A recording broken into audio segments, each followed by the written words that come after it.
यीशु मसीह के मधुर और मीठे नाम में आप सब अपम के श्रोताओं का मैं हार्दिक स्वागत करता हूं। आज दिनांक 22 जून दिन बुधवार के लिए प्रभु के वचन से हम पढ़ेंगे यिर्मयाह नबी की पुस्तक उसका 31 अध्याय उसका 13 पद। वचन इस प्रकार से कहता है, उस समय उनकी कुमारियां नाचती हुई हर्ष करेंगी और जवान और बूढ़े एक संग आनंद करेंगे, क्योंकि मैं उनके शोक को दूर करके उन्हें आनंदित करूंगा। मैं उन्हें शांति दूंगा और दुख के बदले आनंद दूंगा। प्रभु में मेरे प्रिय लोगों, शोक की घड़ी में केवल प्रभु ही आपको या फिर यूं कहे कि हमको दिलासा दे सकते हैं। वह हमारे सब शोकों को हमसे दूर करते हैं और हमको शांति देते हैं। याकूब के जीवन में हमको देखने को मिलता है कि उसे कई निराशाओं से होकर गुजरना पड़ा। याकूब ने यूसुफ को अपनी सब संतानों से अधिक प्रेम किया और उसे अनेक रंगों का अंगरखा बना दिया, परंतु वह याकूब के जीवन से दूर कर दिया गया था। ये घटना हमें और आपको मालूम है कि एक दिन जब यूसुफ के भाई उसको देखे कि वो अकेला आ रहा है, और चूंकि यूसुफ के भाई उससे बहुत ईर्ष्या करते थे, तो उन्होंने उसको गड्ढे में डाल के मार डालने का इरादा किया। फिर बाद में हमको पता है कि उन्होंने उस गड्ढे से उसको निकाला और मिद्यानियों के हाथ में उसे गुलाम होने के लिए बेच दिया।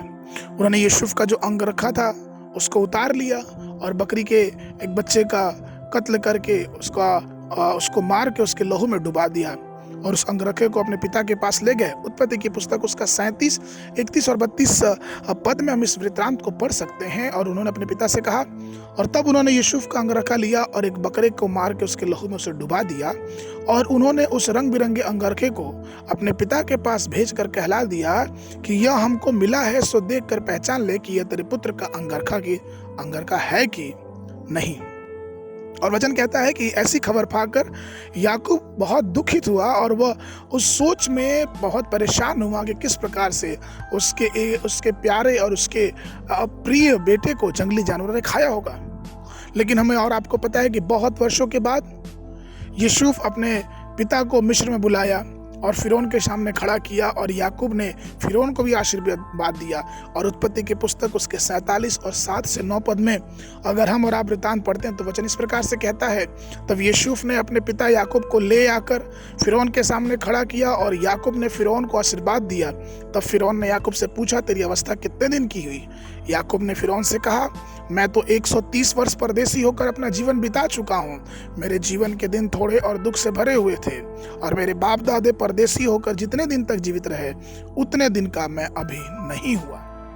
कहने का तात्पर्य यह है कि परमेश्वर यहोवा ने याकूब के सारे दुख को खत्म किया और उसके जीवन में शांति दी। जिस पुत्र को याकूब ने समझा था कि वो मर चुका है, लेकिन वो पुत्र असल में जीवित था। और अगर हम वचन में पढ़ेंगे तो हमें वचन ये बताता है कि समय से पहले परमेश्वर ने यूसुफ को मिस्र में पहुंचाया कि याकूब और उसके घराने के लिए वो एक आशीष का कारण बने। तो प्रभु में मेरे प्रिय लोगों, जब मुसीबतें परेशानियां जीवन में आए तो हमें घबराने और डरने की जरूरत नहीं है, क्योंकि शोक में शांति देने वाला सिर्फ हमारा परमेश्वर है। पवित्र शास्त्र की पुस्तक अय्यूब उसके 14 अध्याय उसके पहले पद में लिखा है, मनुष्य जो स्त्री से उत्पन्न होता है और थोड़े दिनों का है और दुख से उसके दिन भरे रहते हैं।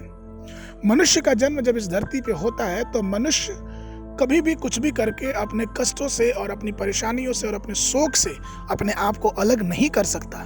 लेकिन हाँ, हम जो यहोवा में विश्वास करते हैं, हमें किसी बात की चिंता नहीं करनी है। जिस प्रकार से यशायाह नबी की पुस्तक उसके 35 उसके 10 पद में लिखा है कि अपने सारे बोझ को यहोवा पे डाल दो, क्योंकि उसे हमारी चिंता है।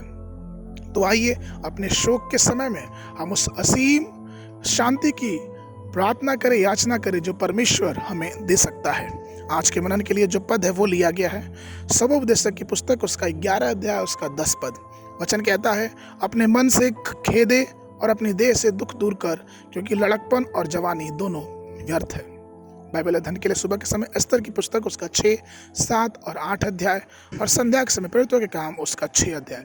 परमेश्वर आप सबको बहुत बहुत आशीष देने पाए।